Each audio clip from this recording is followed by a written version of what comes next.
नमस्कार दोस्तों, आप सभी का स्वागत है जीएस वर्ल्ड के डेली करंट एक्सप्रेस में।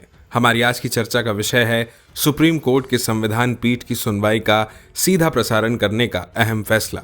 आइए इस पर विस्तार से बात करते हैं। संविधान की व्याख्या और मूल अधिकारों के संरक्षण का अहम काम हमारे देश में सुप्रीम कोर्ट को दिया गया है। सुप्रीम कोर्ट के निर्णय की तरफ पूरे देश की निगाहें लगी रहती हैं। सुप्रीम कोर्ट की भी पूरी कोशिश रहती है कि वह एक स्वतंत्र और निष्पक्ष न्यायिक व्यवस्था को स्थापित कर लोगों के मन में विश्वास भरे कि सबके साथ न्याय होगा। अब सुप्रीम कोर्ट ने जनता के मन में न्याय व्यवस्था के प्रति विश्वास को और बढ़ाने के लिए संविधान पीठ की कार्यवाही का सीधा प्रसारण करने का फैसला किया है। 27 सितंबर से संविधान पीठ की कार्यवाही को लाइव टेलीकास्ट करने की बात सुप्रीम कोर्ट की तरफ से सामने आई है। इसे शीर्ष अदालत के कामकाज में पारदर्शिता एवं पहुंच बढ़ाने की कवायद के तौर पर देखा जा रहा है। आपको बता दें कि सुप्रीम कोर्ट ने 2018 में इस संबंध में ऐतिहासिक फैसला दिया था और ठीक 4 साल बाद उसकी कार्यवाही का अब सीधा प्रसारण किया जाएगा। भारत के मुख्य न्यायाधीश जस्टिस यू ललित की अगुवाई में उच्चतम न्यायालय के 30 न्यायाधीशों ने हाल ही में स्वप्निल त्रिपाठी मामले में 2018 के उच्चतम न्यायालय के फैसले को लागू करने का सर्वसम्मति से निर्णय लिया है।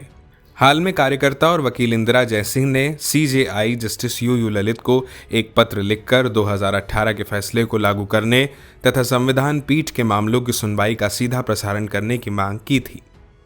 26 सितंबर 2018 को उच्चतम न्यायालय ने संवैधानिक और राष्ट्रीय महत्व के मामलों की अदालती कार्यवाही के सीधे प्रसारण को अनुमति देकर न्यायपालिका के कामकाज में पारदर्शिता लाने की दिशा में एक बड़ा कदम उठाया था।